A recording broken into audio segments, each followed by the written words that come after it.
Yeah, good morning to Priscilla and Hygienic Chris in the studio. I'm coming to you live from Gaddafi Barracks here in Jinja City, where the forces from the 6 East African Community member states have been for training since 27th of May 2022. Now, this morning I've been joined by the Deputy Defense Spokesperson for Uganda, with whom we are going to share. I want him to bring us into speed why this particular training, and maybe looking at this training, what are some of the things that these forces from the 6 member states have been taken through. Afande, you're most welcome to Morning at NTV. We're talking about this particular training. Maybe what I would wish to understand, why this training for all these days? Thank you very much for having me. The East African Community Armed Forces Field Training Exercises have been happening since 2005 on a rotational basis in each of the partner states. They are arranged in a pursuance of the East African Community Protocol on Cooperation in Defense Affairs, and also the defense sector calendar of activities for each particular year. So Uganda has hosted this exercise here in Jinja, where we have had the 6 countries, that is Burundi, Kenya, Rwanda, South Sudan, Uganda and Tanzania.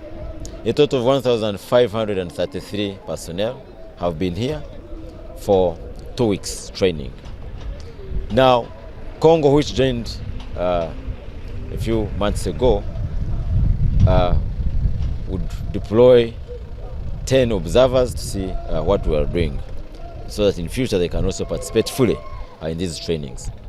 The exercises are meant to improve or increase interoperability or working together of these armed forces and civilian stakeholders, key civilian stakeholders. The key civilian stakeholders, I mean, include people who work, for example, on humanitarian affairs, civil affairs, legal affairs, political affairs, environmental affairs, disaster management, if it were, for example, in a real mission situation.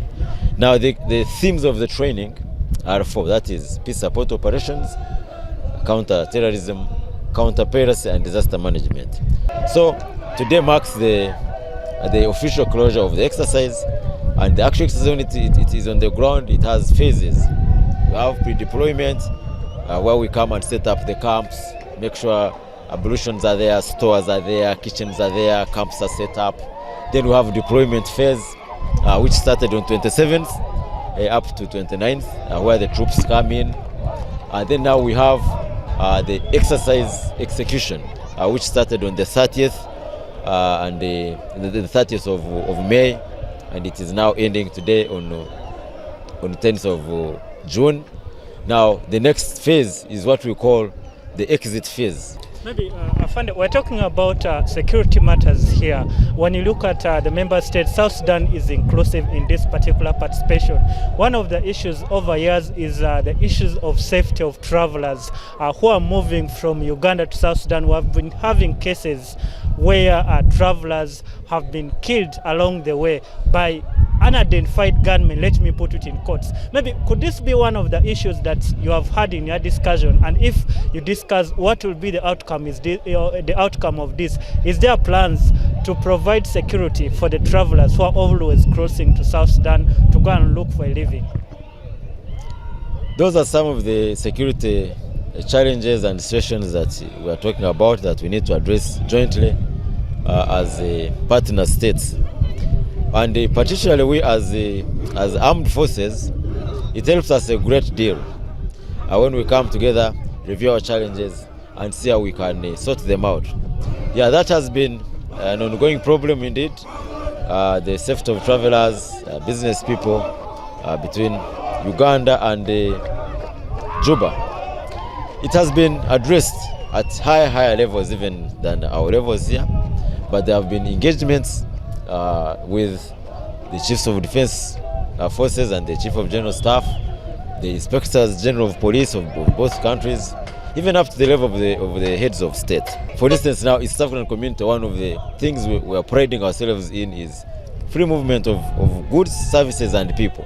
So if there is anything that hinders achievement of that kind of objective, it is imperative that it is addressed quickly and urgently. Yeah. So indeed, exercises, training exercises, and interactions like this bring us together to evaluate, to assess what challenges each of us can have, and see even how we can work on them together. But before I let the room back to the team in studio, Chris and Priscilla, maybe what I would wish to understand, we're talking about the official closure today. Who is expected to close this particular ceremony? Do we have any person within the forces? Yes, at this closing ceremony, we had invited His Excellency the President of the Republic of Uganda, His Excellency General Kaguta Museveni, but he will delegate another person, I think. But we have big dignitaries coming from all the partner states. We have, for instance, the Speaker of the East African Legislative Assembly. He's coming to the ceremony. We have the Secretary General of the East African Community. He's coming to the ceremony. We have ministers of defense, ministers of East African Community Affairs from these respective countries. They are here. We have chiefs of defense forces, chiefs of general staff. They are here. Those people are coming to the ceremony. Okay, thank you so much. The person I was speaking to is Lieutenant Colonel Ronald, who is the Deputy Defense Spokesperson for Updf in the country. Now, one of the things that didn't happen yesterday, we didn't see the forces from these member states having the final rehearsals. If my producer can play for you some of the images, what you're seeing on your screen right there is what we had yesterday, the rehearsals, as these forces had their final preparations ahead of the close of this particular activity, which is officially today. And also one of the issues that I also need to confirm to you here is that the Deputy Defense Spokesperson did confirm that one of the discussions that they had on ground during this training is the aspect of seeing how they can build strong peace among the member states. And also during the interviews, when I asked him about the South Sudan issue, he also did confirm that they're trying to see how they can jointly work together to ensure safety of travelers who are moving to these different parts of these countries of the member states. So for purposes of time, let me let the room back to you in studio. But what I need to confirm to you is that all our cameras are still focused here on ground at Gaddafi Barracks in Jinja, as this activity will be officially closed today. Back to you in studio. Good morning once more, Chris and Priscilla in studio.